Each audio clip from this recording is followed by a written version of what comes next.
வணக்கம் மக்களே. சின்ன மருமகள் நாடகத்தில் அடுத்து என்ன நடக்கும் என்பதனை பார்க்கலாம் வாங்க. அதுக்கு முன்னாடி நீங்க நம்ம சேனலை சப்ஸ்கிரைப் பண்ணாமல் இருந்தால் உடனே பண்ணிடுங்க. வினை விதைத்தவன் வினை அறுப்பான் அப்படிங்கறது மாதிரி தாமரையும் சாவித்திரியும் செஞ்ச வினை அவங்களுக்கு எதிராவே திரும்பி அவங்க முகத்துல அவங்களே கரியை பூசிக்க போறாங்க. இந்த கதை உங்களுக்கு பிடிச்சிருந்தா லைக் பண்ணுங்க, ஷேர் பண்ணுங்க, கமெண்ட் பண்ணுங்க. சின்ன மருமகள் சீரியல் நேயர்களுக்கு வணக்கம். சின்ன மருமகள் சீரியலோட வரக்கூடிய எபிசோடு எப்படி வரும்னு பார்க்கலாம். சேது தமிழ் கிட்ட பேசினதுக்கு அப்புறம் சேதுக்கு நல்லாவே புரிஞ்சு போகுது. இந்த ஆறுமுகத்தை வச்சு யாரோ பெரிய சூழ்ச்சி பண்ணிக்கிட்டு இருக்காங்க. இந்த ஆறுமுகம் என்கிட்டயே டபுள் கேம் ஆடிக்கிட்டு இருக்கானா? அவனை புடிச்சு விசாரிக்கிற விதமா விசாரிச்சா இதுக்கு பின்னால யாரு இருக்கா அப்படிங்கிற ரகசியம் வெளியில வந்துரும் அப்படின்னு கருப்பை வரச் சொல்லி கருப்புகிட்ட சேது பேசுறாரு. மாமா, ஆடு சிக்க வேண்டிய நேரம் வந்துருச்சு மாமா.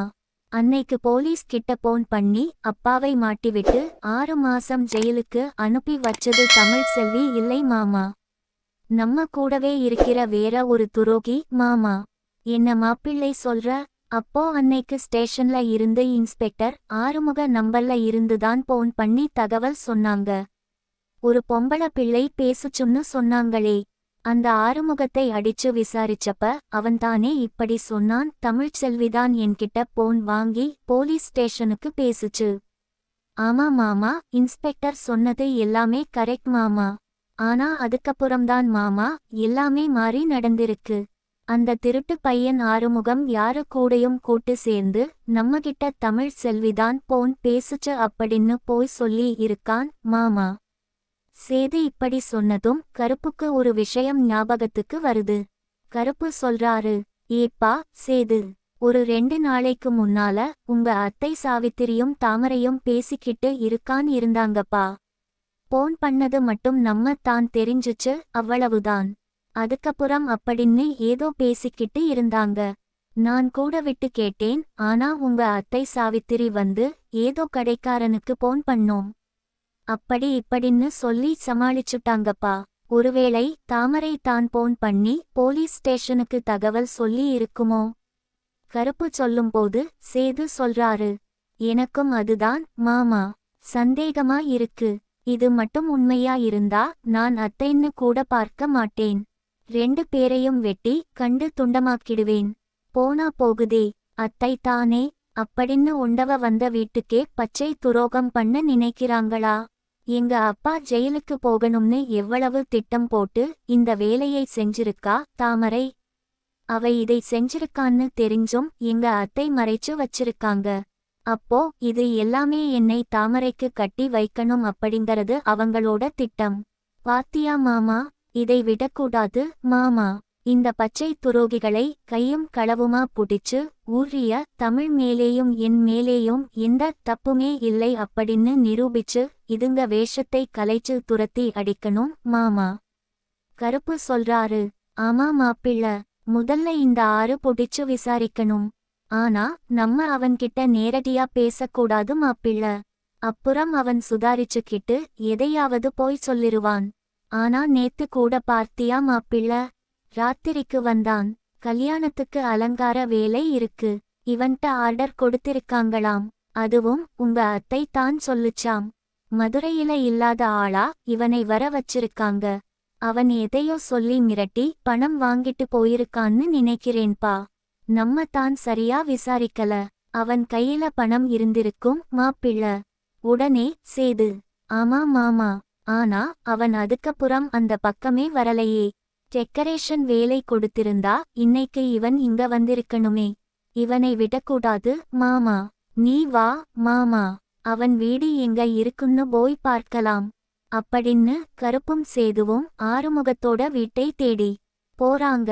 அதே நேரம் செல்லப்பாண்டியும் வசந்தியும் தமிழ்ச்செல்வி நடத்துற சுமங்கலி பூஜைக்காக அதுக்கான வேலைகளை எல்லாம் பார்த்துக்கிட்டு இருக்காங்க. அக்கம் பக்கம் இருக்கிற பெண்கள் கிட்ட சொல்லி பூஜையில கலந்துக்க சொல்றாங்க. அப்படி அவங்க கூப்பிட்டுக்கிட்டே வரும்போது வசந்தி சொல்றாங்க, ஏங்க இங்கதாங்க அந்த செல்வியோட வீடு இருக்கு. வீடு அட்ரஸ் கூட கொடுத்திருக்கால. அப்படின்னு சொல்லி வசந்தியும் செல்லப்பாண்டியும் ஆறுமுகத்தோட அக்கா வீட்டுக்கு வர்றாங்க. அங்க பார்த்தா சேதுவும் கருப்பும் நின்னுக்கிட்டு இருக்காங்க. வசந்தி சொல்றாங்க, இந்த செல்வி எனக்கு தெரிஞ்ச பிள்ளைதான். உடம்புக்கு முடியாம இருந்துச்சு, ஆஸ்பத்திரில சேர்த்திருந்தோம். இப்ப எப்படி இருக்குன்னு பார்த்துட்டு போகலாம்னு வந்தேன் அப்படின்னு சேதுகிட்ட வசந்தி சொல்றாங்க. இப்ப கருப்பு ஆறுமுகத்தோட அக்காவை பார்த்து கேக்குறாரு, என்னம்மா உனக்கு உடம்புக்கு முடியலையா? என்னாச்சுமா? அட ஆமா அண்ணே, எனக்கு இதயத்துல கொஞ்சம் கோளாறு இருக்கு அண்ணே. டாக்டர் ஆபரேஷன் பண்ணணும்னு சொல்லிட்டாங்க. என்னம்மா சொல்ற? இதயத்துல கோளாறா? பணம் நிறைய தேவைப்படுமே. கிட்டத்தட்ட ஒரு 15 லட்சம் வேணும்னு சொல்லிட்டாங்க. அதானே என் தம்பி பணத்தை ரெடி பண்ணிட்டு இருக்கான். ஒரு 8 லட்சம் தயார் பண்ணிட்டான். இன்னும் கொஞ்சம் தேவைப்படுது. எப்படியும் நான் தயார் பண்ணிருவேன் அப்படின்னு சொல்லி அவன் அங்கேயும் இங்கேயும் அலைஞ்சு திரியுறானே அப்படின்னு ஆறுமுகத்தோட அக்கா சொன்ன உடனே சேதுக்கு புரிஞ்சு போகுது. இவனே ஒரு குடிகார பையன். பெருசா வேலை வெட்டி எல்லாம் பார்க்கல. பின்ன எப்படி இவன் 8 லட்சம் ரெடி பண்ணி இருப்பான்? ஒருவேளை நேத்து வீட்டுக்கு வந்தானே, சாவித்திரி அத்தை கிட்ட பணம் வாங்கிட்டு வந்திருப்பானோ அப்படின்னு யோசிச்சு உடனே சேது வந்து செல்வி கிட்ட கேக்குறாரு, ஏம்மா நேத்து ஆறுமுகம் காசு கொண்டு வந்தானா? ஆமாங்க சுலையா, ஒரு 5 லட்சம் சம்பாரிச்சேன்னு கொண்டு வந்தானே. இப்ப வசந்தியும் செல்லப்பாண்டியும், சரி எங்களுக்கு கொஞ்சம் மேல இருக்கு, நாங்க கிளம்புறோம் அப்படின்னு கிளம்பிடுறாங்க. போகும்போது செல்லப்பாண்டி கிட்டையும் வசந்தி கிட்டையும் சேது சொல்றாரு, அத்தே மாமா நீங்க தைரியமா இருங்க, இந்த கல்யாணம் நடக்காது அப்படின்னு சொல்லிட்டு செல்லப்பாண்டியும் வசந்திக்கும் அவ்வளவு சந்தோஷம். சரி நாங்க கிளம்புறோம் அப்படின்னு கிளம்புறாங்க. போகும்போதே வசந்தி செல்லப்பாண்டி கிட்ட சொல்றாங்க, பாத்தியா நம்ம மருமகனை அவரே சொல்லிட்டாரு இந்த கல்யாணம் நடக்காதுன்னு. அதுக்காக ஏதோ ஒரு விஷயத்தை தேடிக்கிட்டு இருக்காரு போல. நீ போய் தலைவர் வரப்போறாரு, நான் கலாட்டா பண்ண போறேன் அப்படின்னு சொன்னியே, அப்படி எதுவும் பண்ணிராதப்பா. அதுக்கப்புறம் ராசாங்க ஐயாவுக்கு இது ஒரு பெரிய பிரச்சனை ஆயிரும். அதுவும் நம்ம பிள்ளையோட வாழ்க்கையை தானே பாதிக்கும் அப்படின்னு வசந்தி சொல்றாங்க. சேதும் கருப்பும் ஆறுமுகத்துக்கிட்ட இருந்து உண்மையை வரவைக்கிறதுக்காக ஒரு பிளான் பண்ணி ஆறுமுகத்தை தேடி போறாங்க. வழக்கம் போல ஆறுமுகம் பார்ல உட்கார்ந்து தண்ணி அடிச்சுக்கிட்டு இருக்கான். சேது முகத்துல மாஸ்க் எல்லாம் போட்டுக்கிட்டு முகத்தை மறைச்சுக்கிட்டு ஆறுமுகத்து பக்கத்து டேபிள்ல போய் உட்காருறாரு. கருப்பு சரக்கு வாங்கிட்டு வர்றது மாதிரி வந்து சேது பக்கத்துல உட்கார்ந்துட்டு சேதுகிட்ட பேசிக்கிட்டு இருக்காரு. சேது பார்த்து, டேய் ஒழுங்கா நீ வந்து தமிழ் செல்வி போன் பண்ணல அப்படின்னு சொல்லி வேற ஒரு பொண்ணை கைய காமிச்சு நீ சொல்லு. உனக்கு நான் 8 லட்சம் ரூபாய் சுலையா வாங்கி தரேன் அப்படின்னு கருப்பு பேசுறாரு. இப்போ சேது கருப்புகிட்ட, என்ன சொல்ற? 8 லட்சமா? முடியாது அண்ணே, அதெல்லாம் பத்தவே பத்தாது அப்படின்னு சேது சொல்றாரு. இப்போ கருப்பு சேதுகிட்ட பேரம் பேசுறது மாதிரி பேசுறாரு. 9 லட்சம் 10 லட்சம் அப்படின்னு பேரம் பேசி கடைசில, யோவ் உனக்கு 10 லட்சம் வாங்கி தரேனியா? தமிழ் செல்வி இந்த போன் பண்ணல, அத மட்டும் நீ சொல்லிரு. வேற ஒரு பிள்ளைய மட்டும் நீ காட்டு. உனக்கு சுலையா 10 லட்சம் நான் வாங்கி தரேன் அப்படின்னு சொன்ன உடனே இத பக்கத்து டேபிள்ல இருக்கிற ஆறுமுகம் கேக்குறான். நமக்கு இந்த அக்காவோட ஆபரேஷனுக்கு இன்னும் ஒரு 7 லட்சம் தேவைப்படுது. என்னடா பண்றதுன்னு யோசிச்சேன். இந்த சந்தர்ப்பத்தை விடக்கூடாது அப்படின்னு ஆறுமுகம் வேகமா எந்திரிச்சு கருப்பு டேபிள்ல போய் உட்கார்ந்துறான். சேதுக்கும் கருப்புக்கும் புரிஞ்சு போகுது ஆடு சிக்கிருச்சு. இப்ப ஆறுமுகம் சொல்றான், அண்ணே. என்ன அண்ணே சொல்ற? என்ன விஷயம்? கருப்பு சொல்றாரு, போப்பா நீ வேற. ஆமா நீ டெக்கரேஷனுக்கு போகலையா? அட அதை விடு அண்ணே, இந்த கதைக்கு வா. அண்ணே என்ன விஷயம்னு சொல்லு. அட என்ன ஆறுமுகம், எல்லாமே இதை நீ ஆரம்பிச்சு வச்ச கதைதான். என்ன நான் ஆரம்பிச்சு வச்ச கதையா? என்னென்ன சொல்ற? அட ஆமா ஆறுமுகம், அன்னைக்கு தமிழ்செல்வி உன்கிட்ட போன் பண்ணி பேசினதுனால வீட்டுக்குள்ள பெரிய பிரச்சனை ஆயிருச்சு. இப்போ என் மாப்பிள்ளை சேதுக்கும் வேற ஒரு பிள்ளைக்கும் கல்யாணம் ஏற்பாடு ஆகுது. இது நடக்கக்கூடாது அப்படின்னு கருப்பு சொல்லும்போது இப்ப ஆறுமுகச் சொல்றான், அட அந்த தாமரைக்கு தானே கல்யாணம். நீ ஒன்னும் கவலைப்படாத அண்ணே, நீ மட்டும் எனக்கு 10 லட்சம் ரூபாயை கொடு. அண்ணே, கதையை நான் மாத்தி காட்டுறேன். உடனே கருப்பு, டேய் ஒழுங்கா போயிரு, நானே கடுப்புல இருக்கேன்.